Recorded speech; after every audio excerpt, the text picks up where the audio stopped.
Saudara sekalian, di beberapa hari lagi, hari Rabu, kita akan merayakan hari ulang tahun yang negara kita, Republik Indonesia yang ke-77. Jadi saya berpikir di pagi hari ini kita akan berbicara dan mendengar apa yang Tuhan ajarkan, contoh-contoh dalam kitab suci yang ada berkaitan dengan kenegaraan. Saya berpikir apa yang mau kita bicarakan, mempelajari kehidupan Daniel dan ketiga temannya. Ada satu hal yang saya amati, yaitu betapa besar berkat yang dibawakan oleh keempat orang muda bangsa Israel ini kepada orang-orang di Babilonia. Kehadiran mereka di negeri tersebut itu membawa berkat yang amat besar. Dan saya melihat kalau di negara kita ada Tuhan berikan juga orang-orang seperti ini, maka akan bisa membawakan kemajuan yang besar ya untuk negara kita yang sudah merdeka 77 tahun. Jadi ini adalah sebuah harapan, sebuah doa. Apakah Tuhan akan memberikan, kita tidak tahu.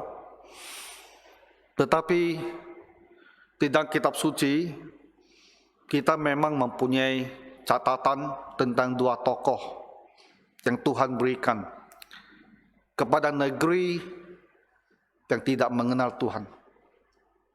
Tentu Bapak Ibu pasti ingat akan Yusuf.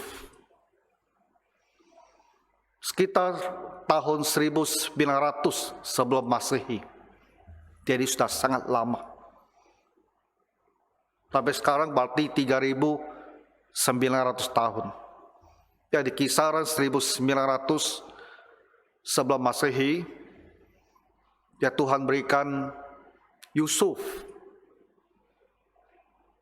kepada negeri Mesir, pada Raja Firaun.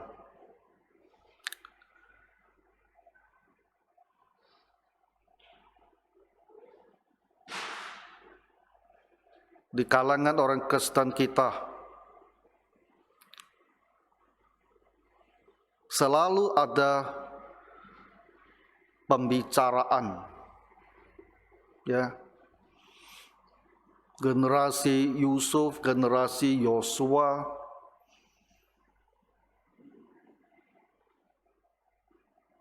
tapi kita tak ada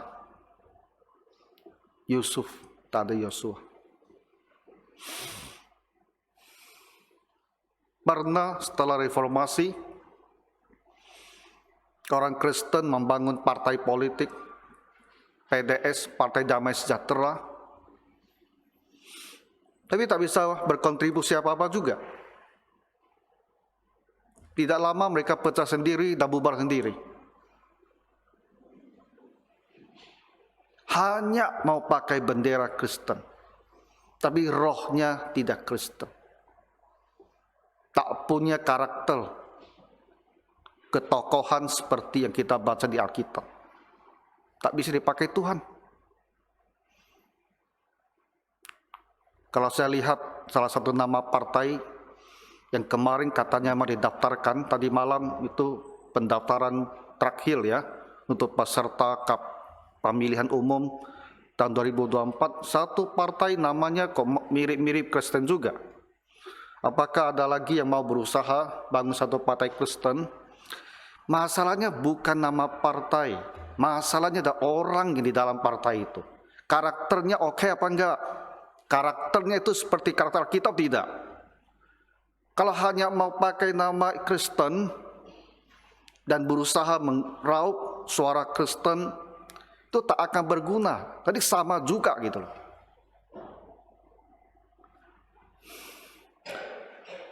Tuhan berikan Daniel sekitar tahun 500-an sebelum Masehi kepada bangsa Kekaisaran Babilonia.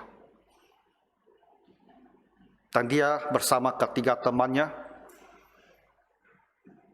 Hanania, Mesak, Azaria, ya, membawa pengaruh dan kontribusi yang besar kepada Kekaisaran Babilonia ini. Jadi saya berpikir pagi hari ini, karena melihat betapa baiknya ya, kalau negara kita juga ada diberikan anak-anak Tuhan, orang Kristen dengan karakter seperti Daniel dan ketiga temannya ini. Kalau diberikan, betapa besarnya berkat bagi negara kita ini. Dan kita bisa mengharapkan ya, perbaikan, pembangunan, kesejahteraan yang lebih baik. Jadi saya mau ceritakan tentang Daniel dan ketiga teman ini, supaya Bapak Ibu juga bisa melihat ya kenapa mereka ini bisa begitu berguna.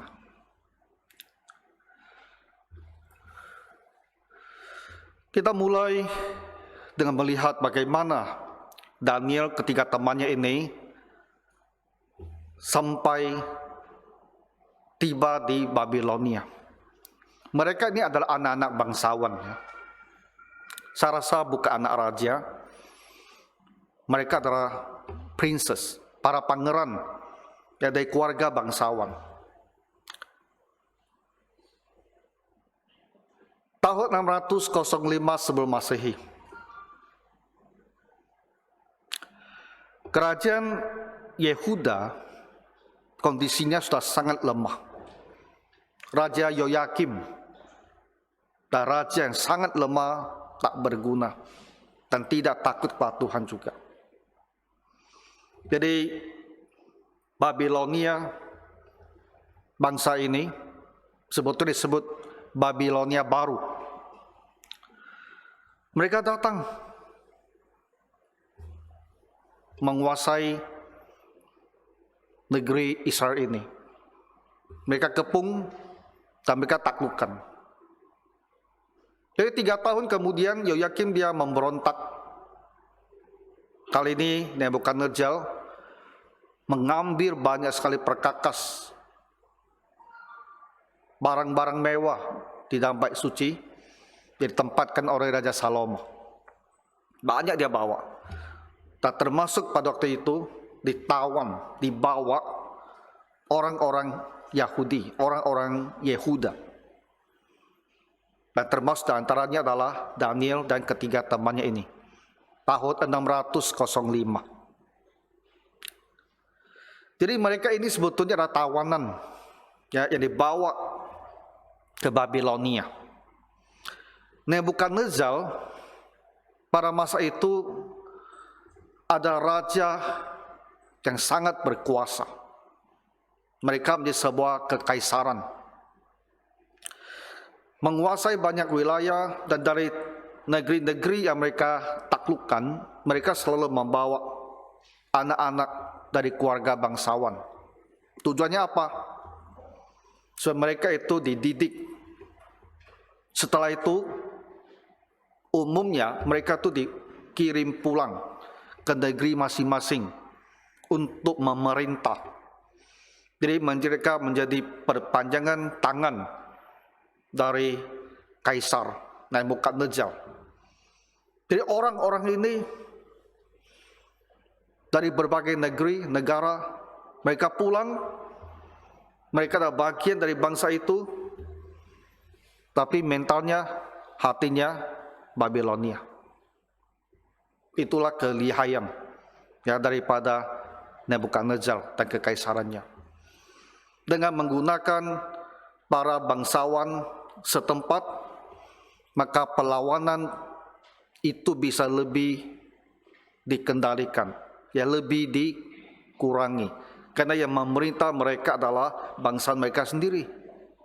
Tapi ini adalah bangsawan, pejabat yang telah dididik di Babilonia, yang cara berpikirnya sudah diubah, yang kesetiaan di hatinya sudah diubah. Mereka hanya di luar kelihatannya seperti bangsa-bangsa, tapi hatinya semuanya itu adalah Babilonia. Nah, jadi kitab Daniel ini kita mulai dengan penjelasan ya tentang Nebukadnezar yang membawa tawanannya pulang, dan dibicarakan tentang Daniel dan ketiga temannya yang dipilih untuk dididik. Nah, sekarang kita mau melihat kualitas ya daripada Daniel dan ketiga temannya ini. Kapasitas intelektual mereka,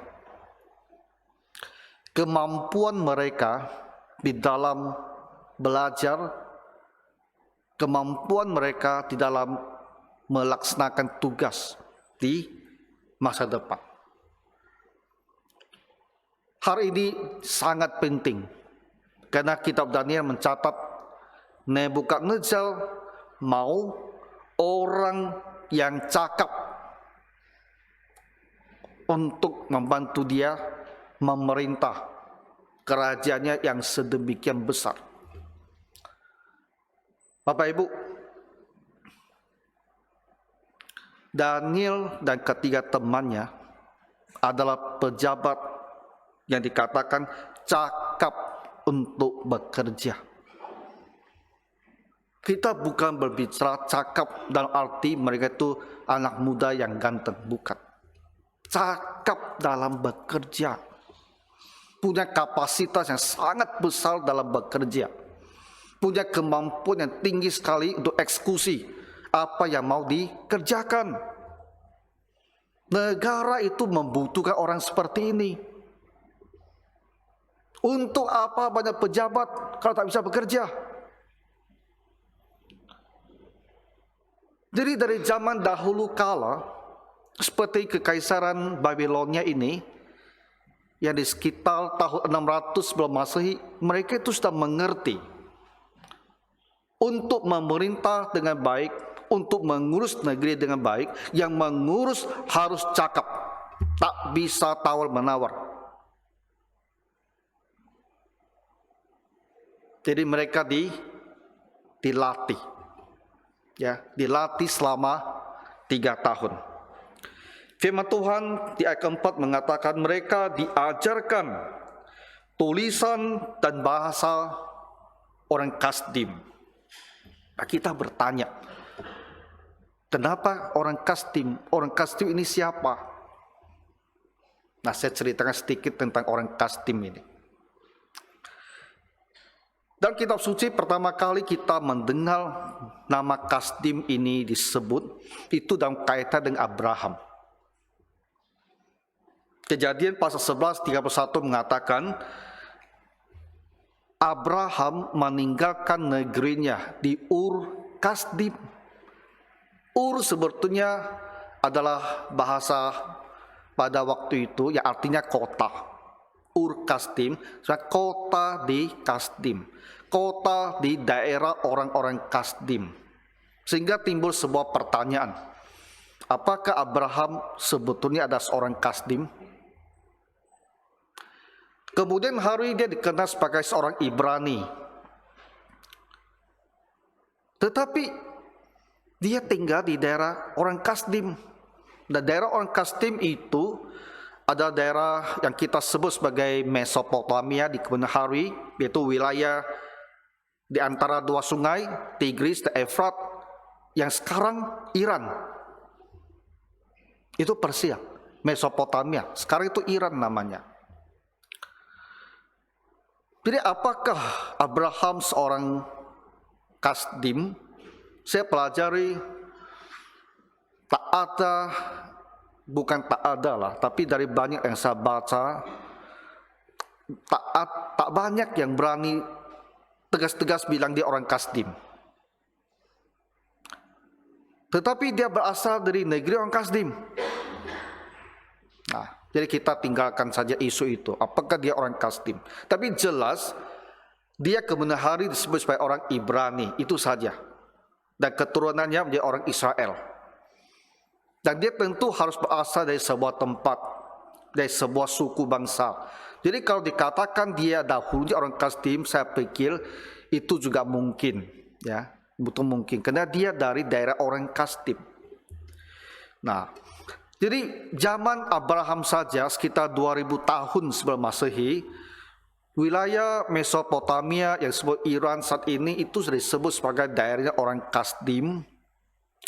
Tapi dari apa yang saya baca, itu wilayah yang sangat luas, dan orang Kasdim sebetulnya hanya tinggal di sebagian tempat dari wilayah yang Mesopotamia yang luas itu saja. Dan kata lain, di situ juga ada orang-orang lain. Orang Kasdim hanyalah sekelompok yang tinggal di daerah itu, orang Kasdim. Jadi pada masa Abraham saya rasa tak banyak yang dibicarakan tentang orang Kasdim ini. Kemudian hari, ya, kita melihat dalam sejarahnya orang Kasdim ini menjadi berkuasa. Tapi itu lama setelah Abraham. Abraham di 2000 sebelum Masehi. Catatan sejarah menunjukkan bahwa di tahun 731 sebelum Masehi, berarti 1300 tahun kemudian, lama sekali. Dari antara orang Kasdim ini yang tinggal di wilayah Mesopotamia ini, muncul orang yang kuat dan berhasil menjadi penguasa daerah itu dan mengangkat nama Kasdim menjadi satu kelompok penguasa. Orang itu bernama Ukinzer. 731 dia menjadi raja. Kemudian muncul lagi seorang bernama Merodak Baladan untuk beberapa tahun. Setelah itu digantikan oleh seorang bernama Nabopolassar 626. Nabopolassar ini penting. Kenapa? Karena inilah ayahnya Nebukadnezar. Nah, bersama dengan Nabopolassar ini muncullah kekaisaran Babilonia baru. Sebelumnya, ratusan tahun sebelumnya, kerajaan Babilonia itu sudah ada, tapi tak kuat. Ya hanya satu negeri, satu bangsa yang kecil. Tapi bersama dengan Nabopolassar, mereka menjelma menjadi satu kekuatan yang sangat besar, yang disebut dengan kekaisaran Babilonia baru, New Babylonian. Tapi secara umum kita hanya sebut mereka itu Babilonia. Nah, jadi di tahun-tahun 600-an Babilonia menjadi satu kekuasaan besar sekali, dan mereka ini adalah orang-orang Kasdim. Maka kita mengerti kenapa Daniel dan ketiga temannya ini mau dididik di dalam tulisan dan bahasa orang Kasdim. Karena yang berkuasa saat itu adalah orang-orang Kasdim. Rajanya, kaisar itu orang Kasdim. Jadi mereka mempunyai kepercayaan diri yang sangat besar, bahwa mereka mempunyai budaya, yang mempunyai tradisi, mempunyai ilmu yang telah membuat mereka jadi satu kekaisaran besar. Jadi orang-orang yang mau dididik untuk menjadi pejabat bagi negeri mereka, itu harus dididik di dalam tulisan dan bahasa orang Kasdim. Ya. Saya coba juga cari-cari di internet apa kelebihan ya ilmunya orang Kasdim ini. Dan ada beberapa hal, banyak sekali sebenarnya diceritakan, tapi saya pilih saja 1-2 cerita supaya Bapak Ibu juga bisa melihat di mana kelebihan mereka ini. Nah, pada zaman dahulu kala orang itu menulis ya di atas kertas papirus, itu semacam tanaman di tepi air, daunnya mereka keringkan dan mereka tulis di atas papirus, atau mereka tulis di atas kulit binatang, atau mereka ukir atau gambar di kuil-kuil, di dinding kuil-kuil mereka sembahyang, atau di istana mereka, kadang-kadang juga di makam, ya, di makam-makam mereka. Tapi orang Kasdim ini menciptakan hal yang baru. Mereka lah yang membuat lempengan tanah liat, atau kita karena sebut sebagai loh batu liat, lempengan sebatang-sebatang dari tanah liat, dan mereka tulis di situ sejarah mereka. Jika kita cari ke internet, kita bisa temukan banyak lempengan-lempengan ini, tulisan-tulisan dari kekaisaran Babilonia ini. Ya, orang Kasdim ini, ya mereka bisa menciptakan sesuatu hal yang baru. Lalu satu hal yang sangat menarik ya, yang kita pasti tak sadar, ternyata orang Kasdim itu ahli matematika, dan entah bagaimana di cara mereka berpikir itu ya, angka itu pentingnya angka 60 gitu. Jadi kita menghitung satu jam 60 menit itu datangnya dari orang Kasdim ini. Dan kita menghitung 1 menit 60 detik itu datangnya orang Kasdim. Tak pernah kita sadar hari ini. Mungkin kita tak pernah merasa heran ya, kenapa 1 menit itu 60 detik? Kenapa 1 jam itu 60 menit? Kenapa 60? Ternyata ini hasil kerjaan orang-orang Kasdim. Sudah 2.600 tahun sedikitnya. Begitu lama. Dan mereka yang menentukan konsep ini, dan selanjutnya itu dipakai di mana-mana. Sampai kita sekarang pun masih pakai. Dan kita tak akan mungkin bisa mengubah konsep ini ya 1 menit 60 detik, tak mungkin kita ubah. Ini sudah fix dipakai selamanya. Pak, ide itu datangnya orang Kasdim. Nah, jadi dengan sedikit cerita ini kita harusnya menyadari bahwa orang-orang Kasdim ini memang orang yang sangat terdidik. Mereka itu sangat pintar dalam hal apa? Matematika, dalam hal astronomi, ilmu perbintangan.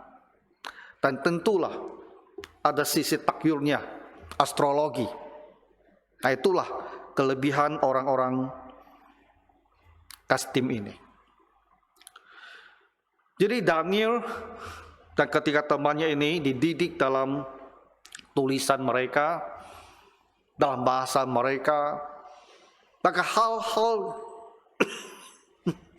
yang menjadi kelebihan orang-orang Kasdim ini dididikkan, diajarkan kepada Daniel dan ketiga temannya. Mereka belajar literaturnya, belajar budayanya, bahasanya, tradisinya, kebiasaannya, ya pola pakaiannya, makanan mereka, musik mereka, seni mereka, tulisan mereka, cara mereka menulis, sistem politik mereka, dan lain-lain. Itu semua diajarkan kepada Daniel dan ketiga temannya, dan tentu juga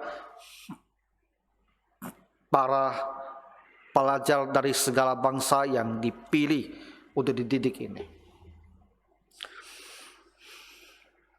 Apa yang kita lihat di sini? Inilah orang-orang yang dididik untuk menjadi pejabat, dididik untuk menjalankan pemerintahan, dididik untuk membangun kekaisaran Babilonia baru. Kata kuncinya satu, orang yang terdidik, yang punya pengertian tentang apa yang harus mereka kerjakan, mengerti apa yang harus dikerjakan. Orang yang mampu secara teknis melaksanakan pekerjaan itu. Ini orang-orang yang dibutuhkan.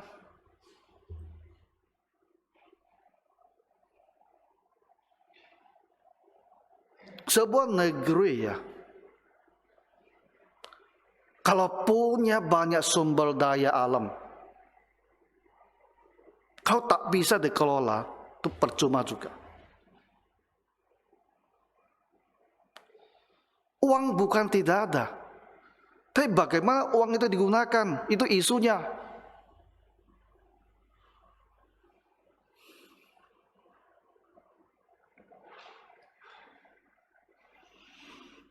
Apa yang penting itu harus dipahami.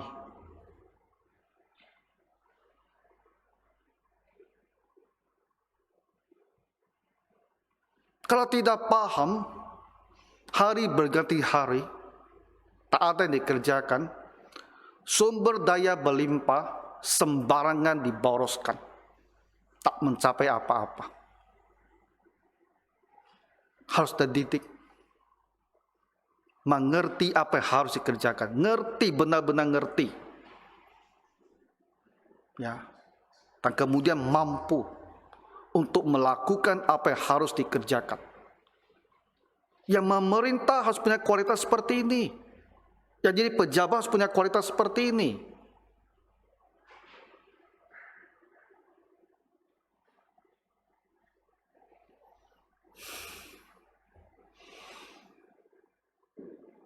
Orang cenderung menganggap cocok tanam itu recehan, tak penting.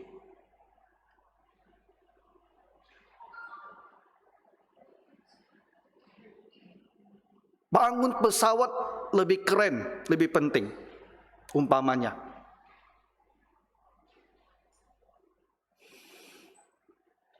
Bapak Ibu, get real. Manusia kita ini tak bisa hidup kalau perut tak ada makanan. Cocok tanam.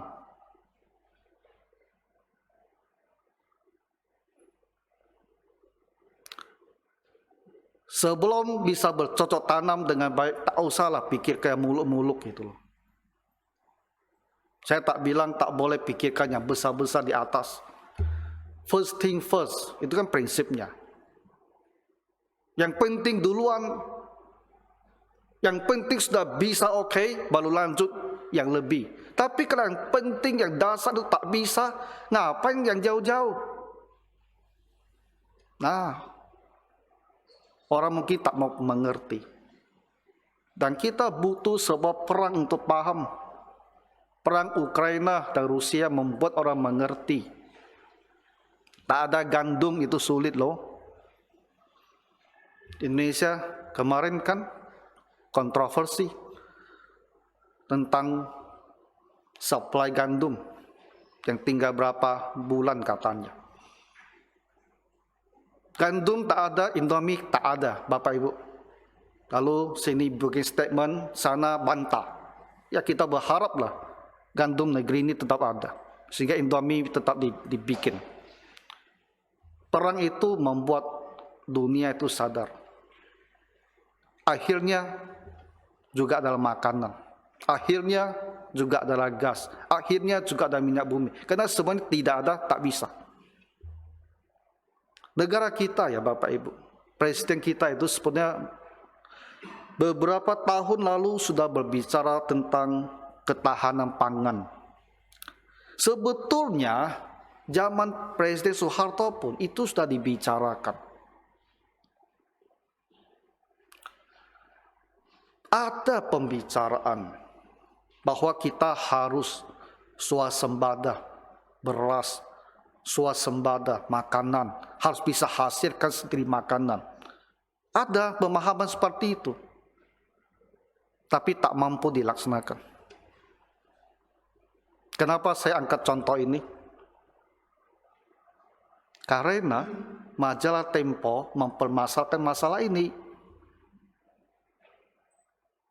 Saya baca di Tempo, jadi saya ngerti.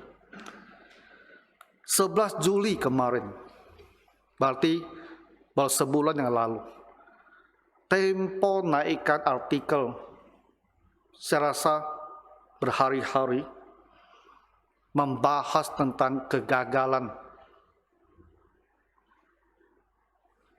dalam upaya membangun pusat-pusat makanan. Judulnya sangat tak menyenangkan. Aib di lumbung pangan Jokowi. Saya bukan bicara apa-apa tentang presiden, tapi Tempo yang bilang aib, hal yang memalukan di lumbung pangan. Rencana membangun lumbung pangan di 3 lokasi besar di Indonesia. Niat ada, tapi yang kerja tak ngerti. Salah pilih lokasi, salah pilih tanaman, akhirnya gagal semua.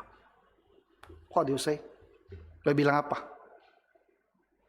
Bukan tidak sadar kita perlu ketahanan pangan, bukan tidak sadar bahwa pada akhirnya makanan itu yang paling utama. Halo Bapak Ibu, pada akhirnya makanan itu yang paling utama loh, ngerti baik-baik. Tak ada WhatsApp kita bisa hidup, tak ada makanan kita tak bisa hidup. Ada pengertian tentang itu, ada kesadaran tentang itu, tapi tak ada yang mampu melaksanakannya, itu masalahnya.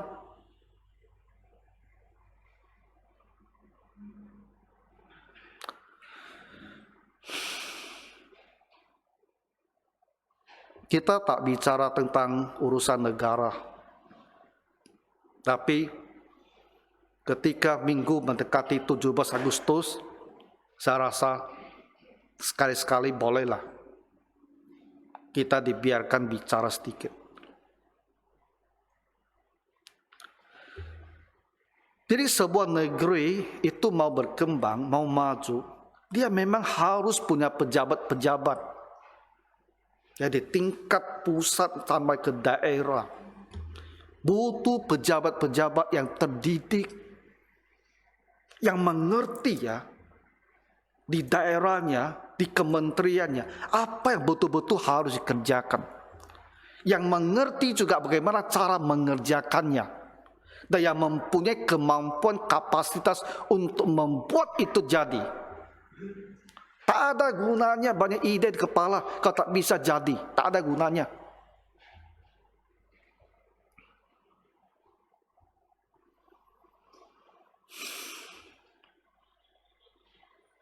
Nah, Daniel dan ketiga temannya ini dididik dengan begitu baik dan mereka mempunyai kemampuan. Sehingga ketika Raja Nebukadnezar menguji mereka di akhir 3 tahun pendidikan, firman Tuhan mengatakan dia menemukan mereka ini 10 kali lebih cerdas dari semua orang yang lain di Babilonia. Ya, bagaimana kita mengukur 10 kali lebih cerdas kan? Gimana cara kita mengukur? Tak mungkin kita bisa mengukur. Jadi poinnya ketika dibilang dia 10 kali lebih cerdas, artinya apa? Ditemukan jauh-jauh lebih baik daripada yang lain. Jauh-jauh lebih mampu daripada yang lain. Sehingga firman Tuhan bilang, itu 10 kali lipat gitu. Dan orang yang seperti inilah yang memerintah di Babilonia. Orang yang kualitasnya 10 kali di atas mereka yang dianggap pintar, itulah diberi kuasa utama untuk memerintah. Makanya saya bilang, itulah berkat Tuhan kepada bangsa Babilonia itu.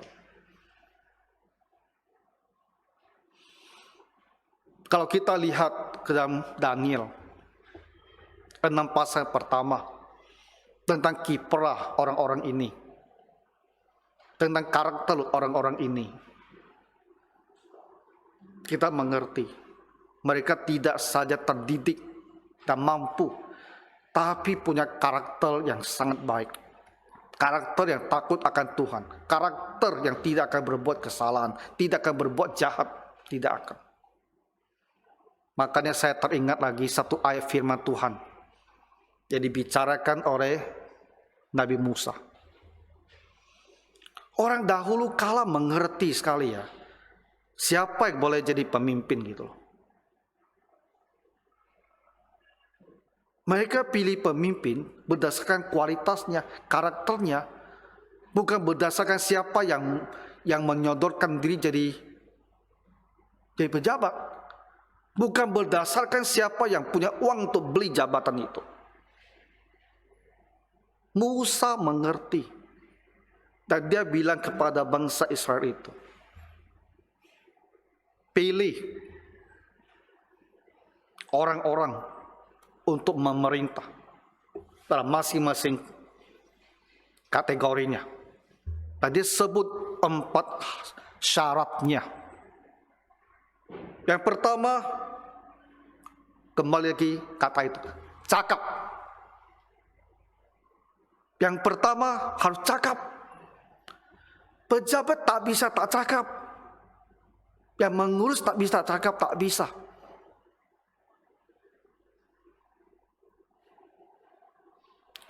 Nebukadnezar ngerti, harus orang yang cakap. Dan Musa juga paham. Syarat pertama, orang itu harus cakap. Dia harus mampu, kapasitasnya harus bisa. Kedua, takut akan Tuhan. Ya, takut akan Tuhan. Undang-undang, peraturan bisa sampai batas tertentu mengendalikan kelakuan pejabat. Tapi di situ banyak celah. Karena yang menyusun bukan malaikat. Kadang-kadang menyusun pun sengaja dibuka celah itu, biar bisa dimanfaatkan nanti. Jadi peraturan, kekuatan dari luar tak bisa mengendalikan kita. Kita harus dikendalikan dari dalam. Takut akan Tuhan itulah akan mengendalikan kita. Karena takut kepada Tuhan, kita tak sembarangan bekerja, tak sembarangan berbuat, tak sembarangan bertindak. Takut akan Tuhan itulah kontrol dalam diri kita. Jadi Musa bilang, syarat kedua itu harus orang takut akan Tuhan. Karena dia takut sama Tuhan, dia tak berani sembarangan. Dia tak berani berbohong. Dia tak berani berbuat jahat. Kalau dia takut akan Tuhan. Kalau orang tak takut Tuhan, dikontrol pakai peraturan, dia cari celahnya, dia cari lubangnya, dan dia berbuat jahat, dan dia tak bisa disalahkan.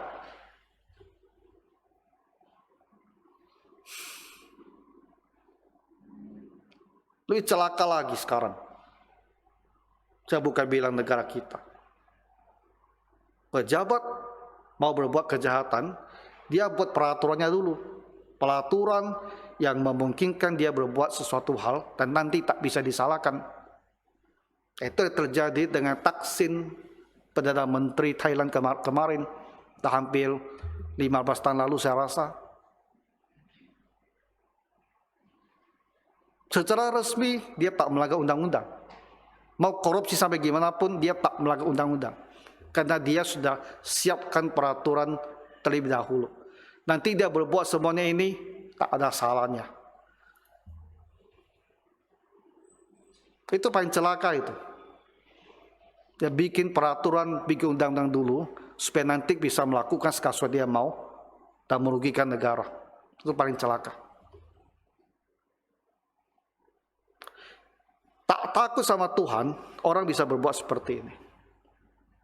Jadi Musa bilang, harus takut akan Tuhan. Jadi sendiri, kontrol diri sendiri, karena takut Tuhan akan menghukum dia. Ketiga, Musa bilang, harus dapat dipercaya. Orang ini bisa dipercaya bahwa dia menjabat, dia bertugas benar-benar untuk kebaikan negara. Setia. Bisa dipercaya, dia akan laksanakan tugasnya. Jadi kita bisa bergantung sama dia untuk melakukan semua hal yang perlu dilakukan. Dan keempat, membenci suap. Jadi urusan korupsi suap ini ternyata bukan masalah modern. Zaman Nabi Musa pun 1500, 1400 tahun sebelum Masehi, dia sudah bicara, cari pemimpin harus orang yang anti suap. Karena ketika kita menerima suapan, kita bisa mengubah segala sesuatu. Kita bisa membalikkan segala sesuatu. Kita bisa menimbulkan begitu banyak kejahatan.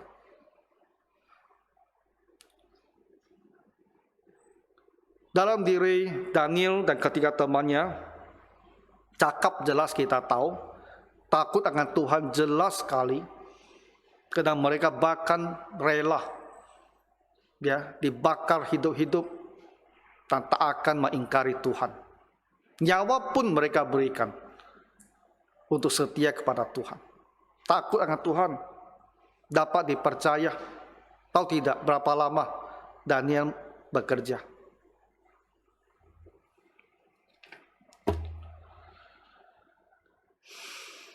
Daniel mulai melayani, mulai jadi pejabat tahun 602. Diperkirakan umurnya sekitar 20 tahun. Karena ketika dia dibawa ke Babilonia, diperkirakan umurnya itu 17 tahun. 3 tahun dia dididik, 20 tahun dia masuk ke tempat kerjanya.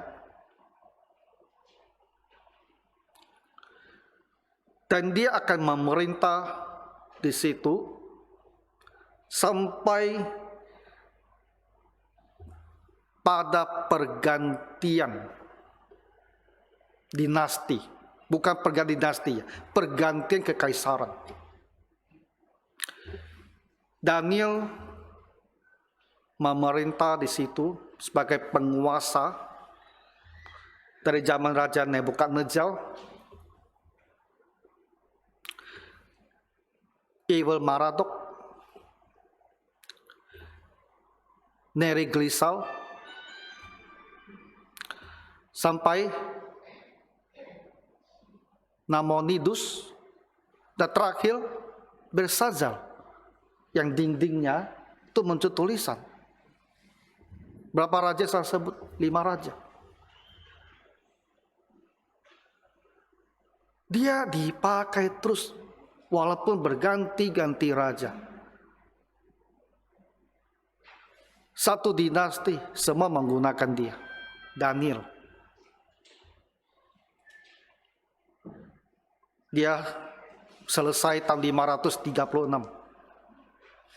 Menjadi pejabat selama 66 tahun. Tak tentu zaman dahulu, tak ada ketentuan harus pensiun pada umur berapa. Dia bekerja sebagai pejabat selama 66 tahun. Di bawah 5 raja sampai berganti kepada kekaisaran Medo-Persia. Zaman Raja Darius atau pemimpin lebih tinggi lagi, Koresi. Darius itu sebenarnya adalah gubernur, ditempatkan di Babilonia. Raja Medo-Persianya adalah Koresi. Pada tahun-tahun pertama pemerintahan Koresi, Daniel masih dipakai di situ. Ini orang yang semua raja paham, berguna sekali kalau dia ada di sana. Firman Tuhan mengatakan dia menjadi penguasa atas seluruh wilayah Babel Dia menjadi kepala atas semua orang bijaksana di Babel. Dia tinggal di istana. Artinya, dia itu berkantor di istana. Di mana raja ada, di situ dia ada. Kalau Yusuf disebut sebagai Perdana Menteri Firaun, Daniel memang tak disebut seperti itu. Tetapi dia adalah penguasa yang tinggal di istana. 66 tahun dia bekerja. Dan ketiga temannya menjadi pejabat pemerintahan di provinsi wilayah Babel ini. Tak disebut memang sampai kapan mereka bekerja. Dan Bapak Ibu, apakah kamu sadar bahwa Daniel dan ketiga temannya diangkat menjadi pejabat sedemikian tinggi usianya 20 tahun. 20 tahun. Dan tahun-tahun setelah itu, dia tetap bekerja dan tetap mengurus negeri itu, Babilonia.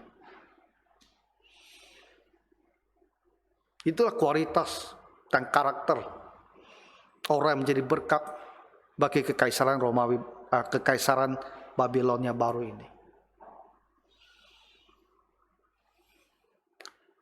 Sebagai penutup, kalau negeri kita ada orang-orang Kristen yang berkualitas seperti ini,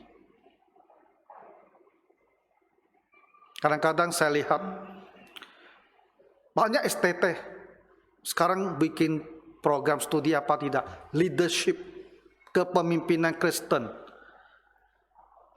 Saya lihat kurikulumnya, apa yang mereka mau pelajari gitu loh. Ngomong saja banyak, belajar teori kepemimpinan dari dunia ini, mau dipakai di dalam gereja.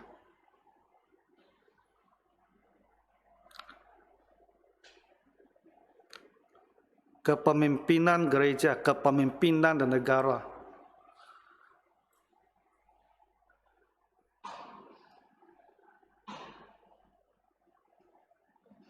Bisakah dengan mengikuti teori-teori yang dibuat oleh manusia berdosa ini? Yang betul-betul bisa menjadi berkat, itu harus orang yang punya hati dan karakter, yang kemampuannya tinggi, yang bisa dididik dan kemampuan tinggi. Ngapain STT hasilkan wisatawan leadership, sarjana teologi, peminatan leadership kepemimpinan? Kalau tak terdidik, tak ada kemampuan, tak ada karakter. Kadang-kadang saya pikir ini prodi seperti ini ngapain gitu loh. Kadang-kadang gereja itu berpikir itu seperti dunia. Dunia bicara tentang leadership kepemimpinan. Gereja juga mau bicara tentang leadership dan kepemimpinan. Tapi leadership dan kepemimpinan itu ada di karakter kamu, di kemampuan kamu, bukan di belajar dan menghafal dan mengerti semacam-macam teori kepemimpinan. Harus punya ilmu yang real, dibilang cakap, terdidik sekali. Tadi saya bilang, saya ulang lagi, harus mengerti apa yang kita hadapi ini. Kalau di sebuah posisi, sebuah jabatan, harus mengerti jabatan itu apa yang dituntut di jabatan itu, apa yang harus dikerjakan jabatan, harus ngerti. Dan harus punya kemampuan untuk menjalankan tugas itu. Jangan banyak ide saja, tapi tak bisa kerja. Lalu karakter. Nah, jadi orang Kristen, adakah orang Kristen seperti itu? Adakah orang Kristen yang Tuhan berikan kepada negara kita ini, yang bisa mengurus kalau di setiap kota, setiap kabupaten negara kita yang 500 itu. Kalau di setiap kota, setiap kabupaten ada orang-orang seperti ini.